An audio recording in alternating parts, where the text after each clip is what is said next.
I'm right in saying we can talk to the councillor Chris Irvine, who we saw just a moment ago at that council by-election. Let me see if yes, there he is, Councillor Irvine.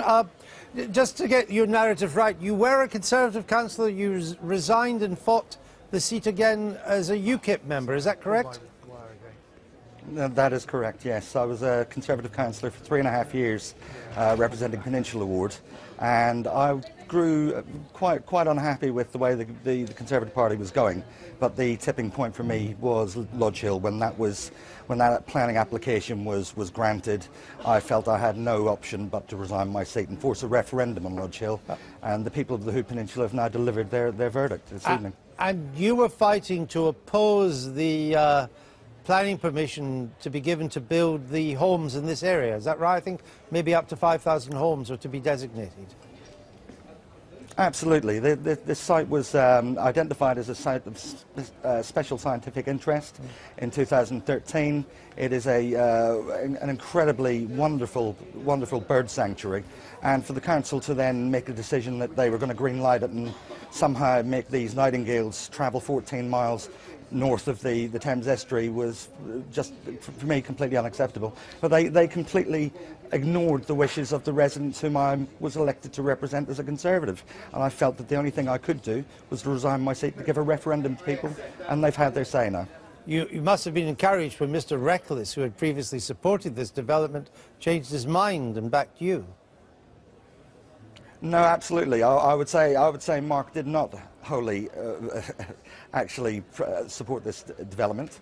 He was very clear that once that site of special scientific interest was in place and it wasn't challenged by the council, as far as he was concerned, that was the end of the story. He had to actually listen to the residents who were actually opposing the development. But he was in favour of the development, was he? Because I mean, we've got lots of quotes from him where he says that 12,000 people and 5,000 jobs, 12 homes for 12,000 people and 5,000 jobs were more important than 84 nightingales. No, at no point was Mark actually in favour of Lodge Hill. What he did try to do was actually put the case forward on behalf of Medway Council, who were pushing for Lodge Hill. That's what he was doing as a Conservative MP. When it became clear that this was a site of special scientific interest and that wasn't challenged by the council, Mark went away, he listened to the residents, and he decided he couldn't support it any longer. But he did support it at one stage, yeah? No, absolutely not. No. What Mark's position was, he was actually trying to help the council. There was a problem between the two government departments who were actually promoting this, which was the Ministry of Defence, and we had Natural England. Now, Mark's argument was you can't have one government body overruling another government body. There was nothing joined up about this decision, and that was the actual argument that Mark was making with regards to Lodge Hill. All right, but if he was arguing the case for the council that he himself didn't believe in, why would he do that? Well, in all true honesty, Andrew, I don't really want to get drawn into a long, drawn-out discussion with regards to Mark Reckless. Right. What I would like to say is the people of the Hood Peninsula have had their say on this. All right, let me ask you this then. They've said no. Okay, I got that, and you won, and by a comfortable majority too. I think Mr. Reckless will be happy to win by your scale tonight.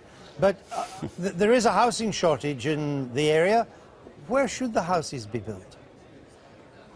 I think actually what we need to be doing is actually building a better Medway, not just a bigger Medway. We simply cannot keep building on all of the greenfield sites which we have in the area, but particularly not on a site of triple SI.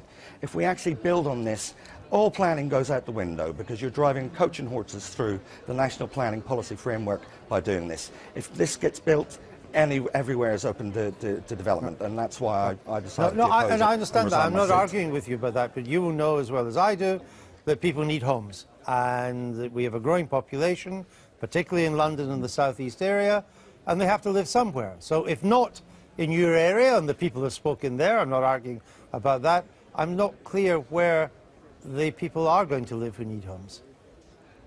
Well, I think we've got huge areas of this country which I believe could be developed, and it would actually be acceptable to develop those areas. It's not for me to say where that is. What my job was to stand up for the residents whom I was elected to represent, and that's what I've done. All right. Well, the Nightingales will be singing in Berkeley Square tonight with your victory. Hopefully so. Thank you.